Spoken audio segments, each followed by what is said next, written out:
Hai semua, apa kabar? Jumpa lagi dengan saya Pujianto. Pada video kali ini kita akan melanjutkan playlist kita mengenai membuat API Node.js dengan Express, terus kemudian dengan TypeScript, terus dengan database-nya MySQL, dan dengan salah satu library untuk menghubungkan antara Express.js kita dengan MySQL, yaitu Sequelize.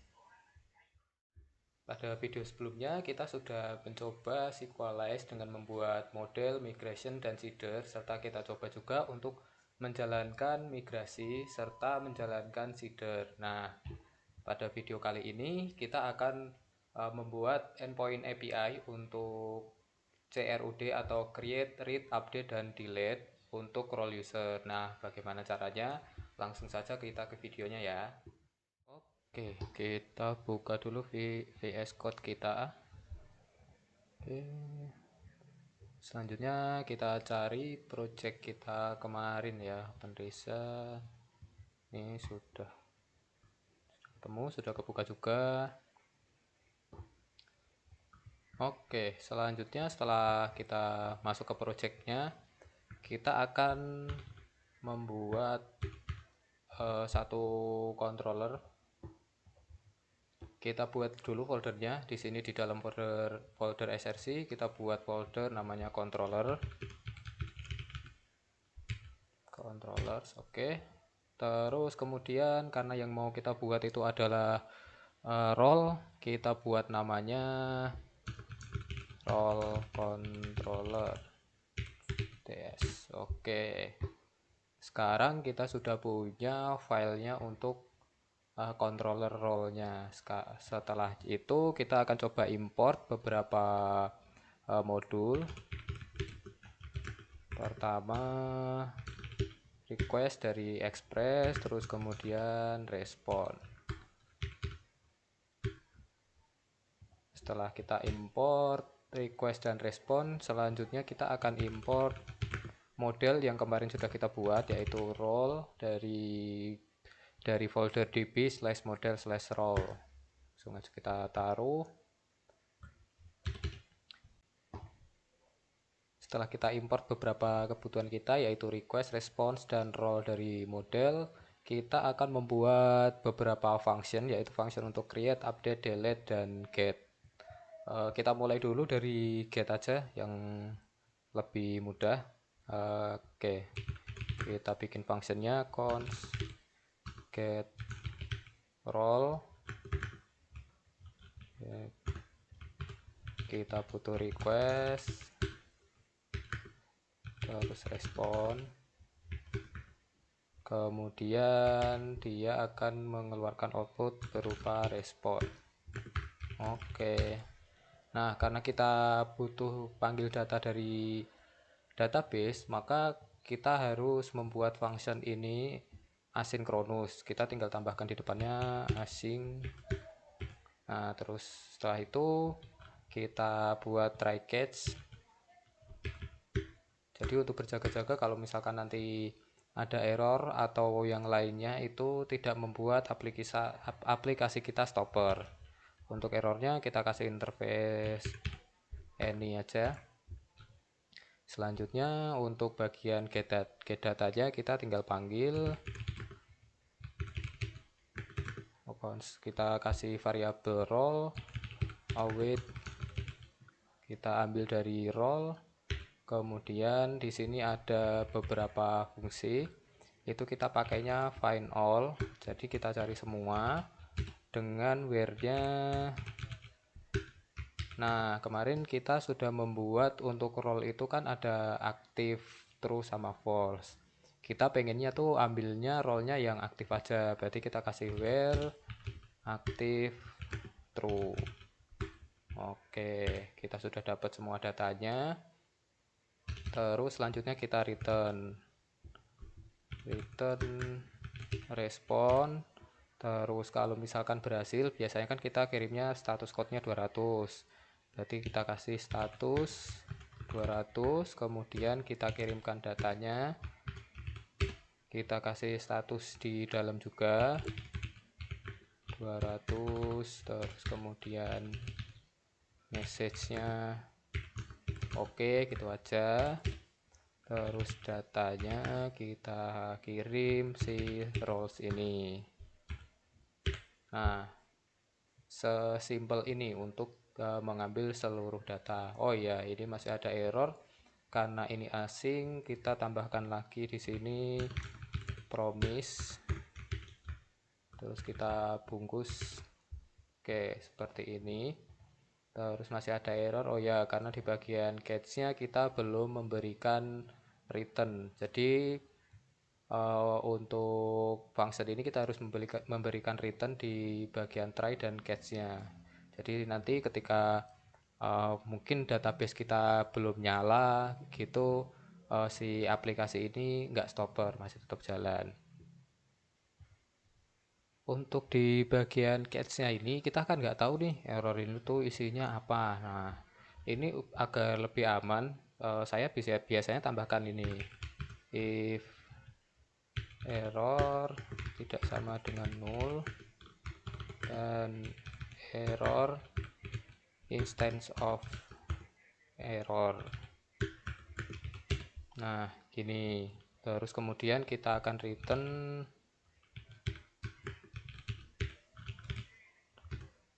biasanya kalau masuk ke catch itu statusnya bisa 500 atau mungkin 400. Kita kasih aja 500, kemudian kita send, terus kemudian status kita samakan 500. Terus untuk message-nya kita kasih error dot message. Terus untuk errornya kita kirimkan dari variabel error ini aja. Oke, terus kemudian kalau dia tidak memenuhi persyaratan ini, kita kembalikan saja langsung ke errornya. res.status 500.send 500, message-nya internal server error. Terus untuk errornya sendiri kita kirimkan aja variabelnya. Oke, untuk get-nya sudah selesai. Kita akan coba untuk membuat routing agar nanti bisa kita coba pakai Postman. Setelah itu kita buka folder src lagi, kita buat satu folder namanya routes. Setelah kita bikin foldernya, kita buat filenya routes.ts, kemudian kita import express, terus kita buat variabel router sama dengan express.router. Langsung saja kita coba panggil router.get, kita taruh di path-nya role gini aja ya. Terus setelah itu, oh ya, kita panggil dulu si role controllernya. Oh ya, dari role controller ini kita belum bikin exportnya ya. Kita ekspor dulu.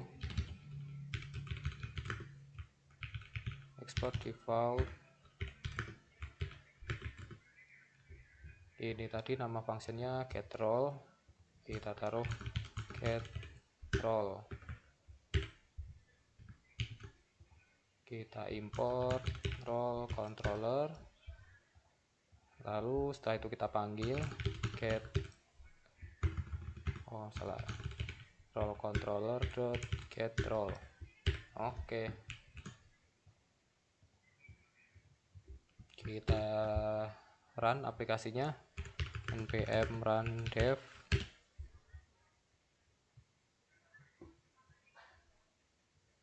Lalu kita akan coba pakai Postman. Kita buka dulu Postman-nya.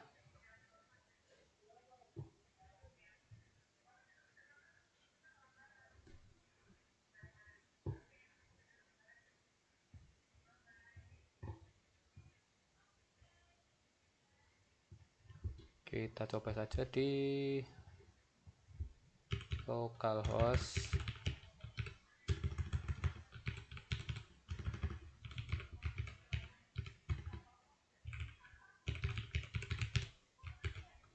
7100 roll, terus metodenya get, kita coba send.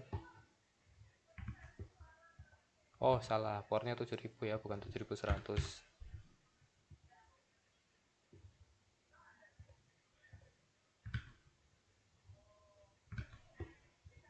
Oke, ini rollnya, ini routernya belum kita panggil ke index ya, makanya ketika kita coba dia nggak jalan.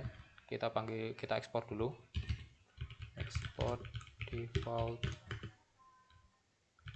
router.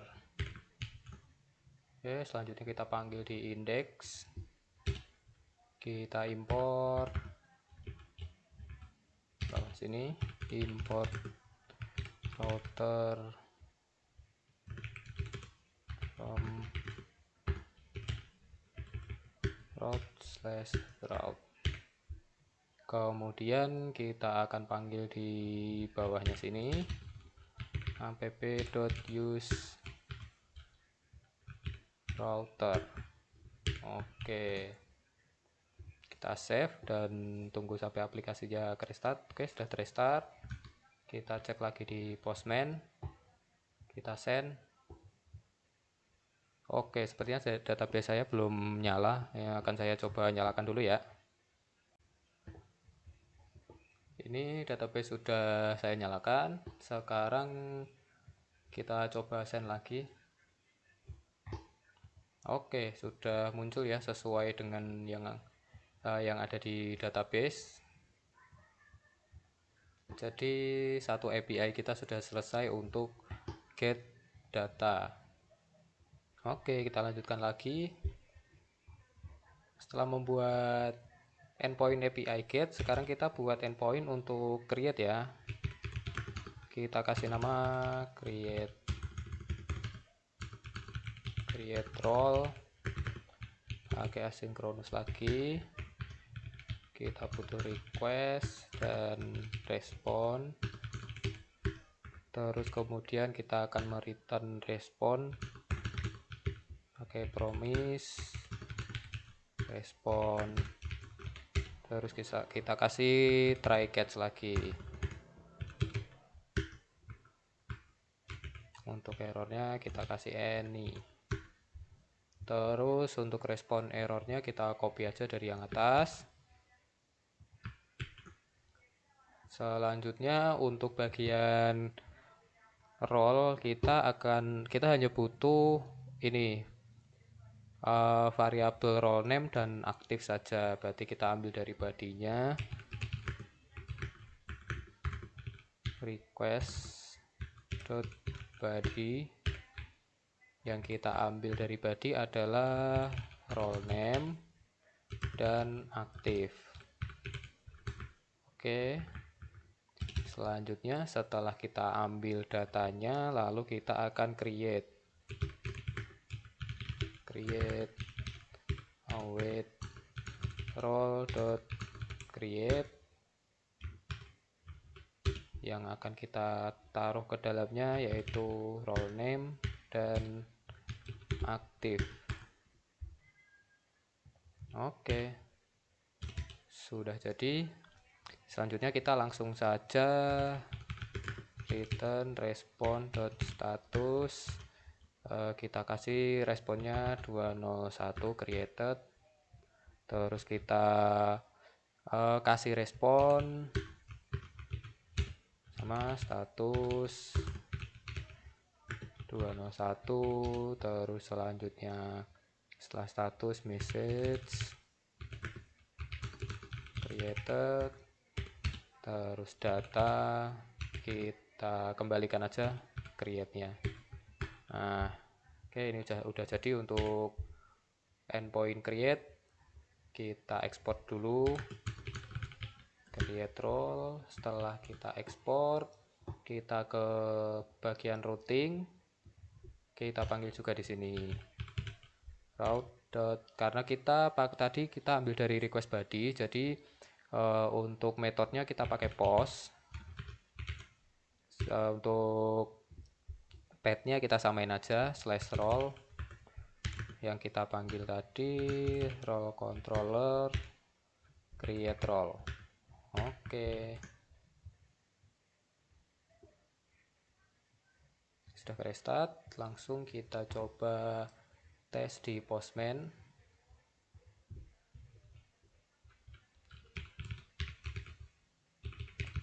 Localhost 7000, role metodenya post, terus untuk body kita kasih raw text JSON. Tadi yang kita butuhkan itu role name, kita kasih namenya test role misal. Terus untuk aktifnya kita kirim true buat ngecek nanti masuk apa enggak. Langsung saja kita kirim. Setelah kita kirim ternyata ada error nih, kita coba cari tahu dulu.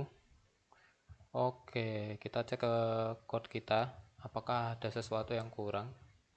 Kita cek di indeks. Oke, saya sepertinya tahu ada yang kurang, yaitu karena tadi yang kita kirimkannya kan pakai JSON ya. Datanya data JSON. Nah, di sini kita harus buat app use express.json. Oke, seperti ini harusnya udah bisa sih. Oke, sudah ke restart, kita coba lagi. Kita send. Sip, bisa ya, udah masuk datanya dengan ID 7, namanya tadi test role, terus aktifnya true.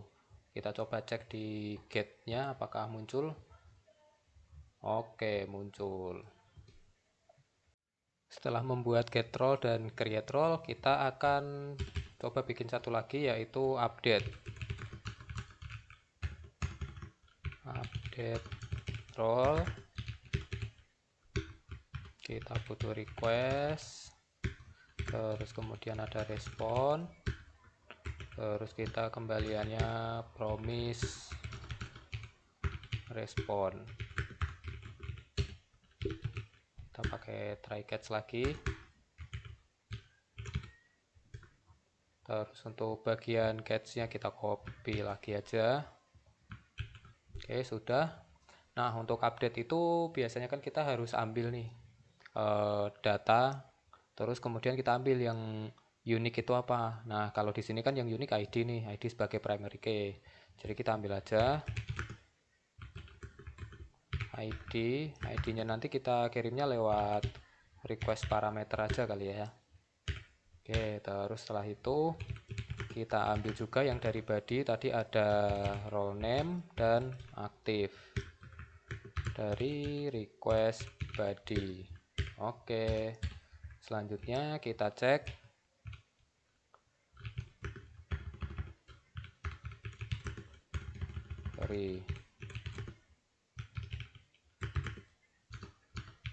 wait,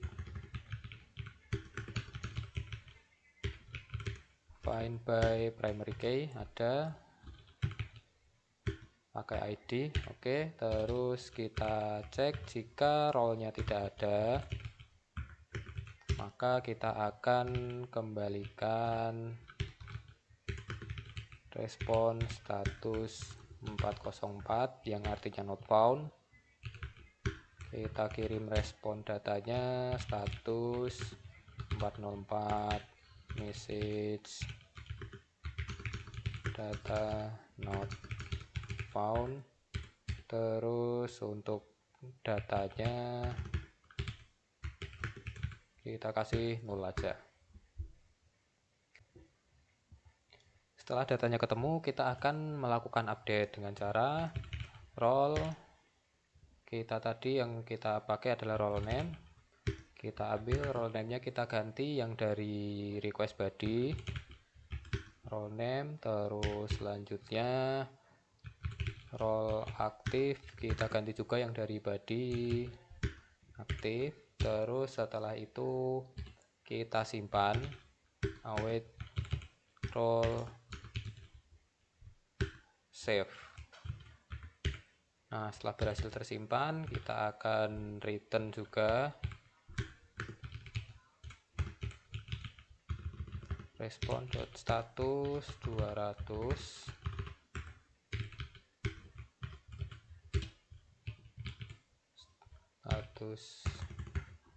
status 200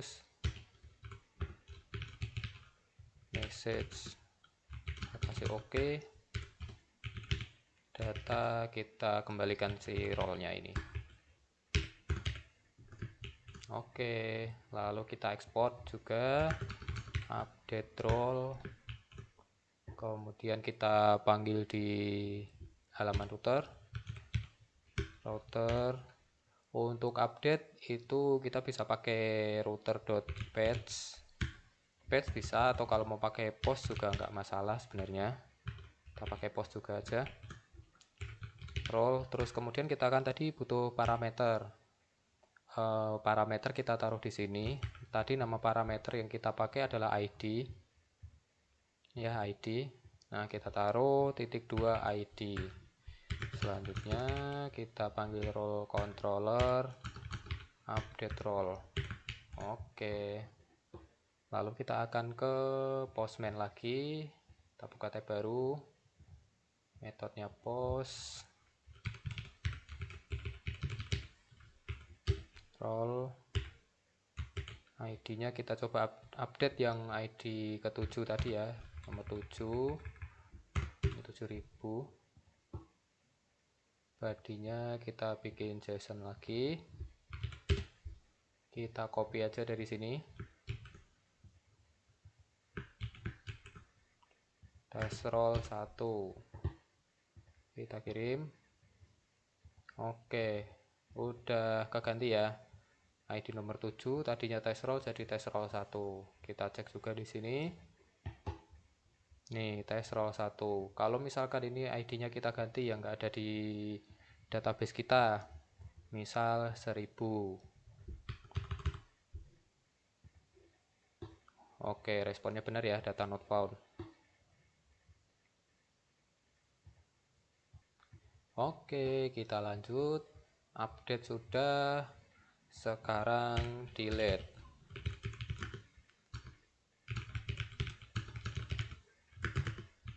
Async request respon promise respon.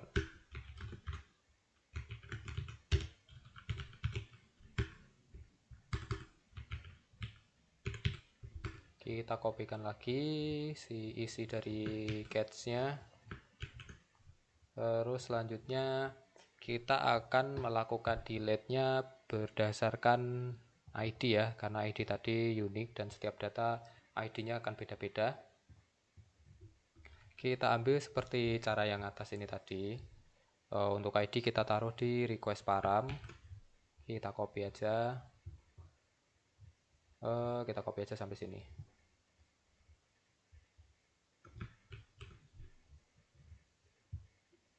Mana tadi ini ya, paste di sini. Nah, untuk hapus kita nggak butuh ini kita buang aja. Terus kemudian kita cek rollnya ada apa enggak. Terus kalau ada,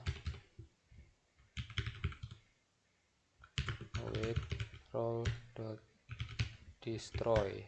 Untuk ngedelete itu kita pakainya destroy. Kita destroy-nya berdasarkan ID. Kenapa ID-nya ada cacing merahnya? Oh ya, karena kita udah panggil roll ini berdasarkan ID, kita udah nggak perlu lagi nih taruh ID. Kita tinggal await roll yang tadi kita panggil ini, kita destroy. Udah sampai sini udah ke delete datanya, tinggal kita kasih return respon status 200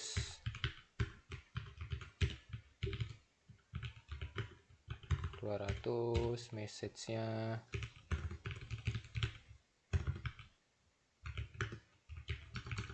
deleted, data kita kirim 0 saja. Oke, kita ekspor delete-nya, delete role, kita simpan, terus kita panggil di sini router dot, pakainya metodenya delete aja ya, yang sesuai dengan fungsinya kita untuk delete. Kita pakai role, terus kemudian parameternya ID, kita ambil dari role controller, delete role. Oke, kita simpan. Oke, sudah ke restart.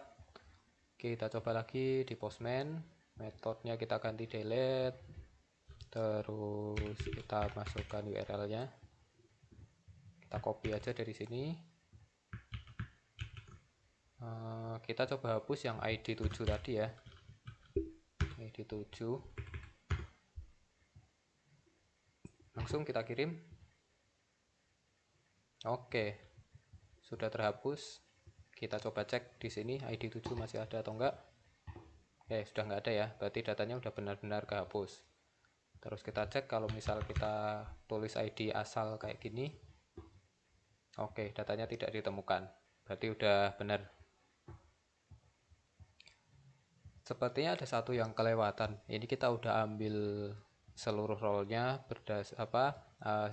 list role, terus kemudian create, update, delete. Nah, kita belum buat untuk endpoint yang get role-nya itu by ID. Kita buat aja get role by ID. Kita copy aja dari sini. Yang delete tadi kita copy semua. Kita ganti namanya get role by ID. Terus destroy-nya kita buang. Terus kita return data role-nya. Role. Oke. Lalu kita ekspor. Get role by ID. Kita panggil di routing, router get role slash paramnya ID, role controller get role by ID. Oke, sudah terstart. Kita akan coba cek. Ini kita ganti metodenya jadi get. Kita asal dulu untuk ID-nya, kita send data not found karena ID 1000 memang nggak ada. Terus kita coba cek untuk ID 4. Oke, ID 4 ada, cuman message-nya ini ngaco karena tadi kita asal kopas belum diganti ya. Kita beresin dulu. Jangan delete tapi oke, gini aja. Kita cek lagi. Sip, udah bener ya untuk respon datanya. Oke, sekian dulu untuk video kali ini. Jadi pada video ini kita sudah belajar untuk membuat endpoint API untuk create, read, update, dan delete. Mungkin itu dulu dari saya. Apabila ada penjelasan yang kurang jelas atau yang lainnya atau ada salah-salah kata, saya mohon maaf. Terima kasih dan jangan lupa untuk like jika kalian suka videonya, komen, dan subscribe.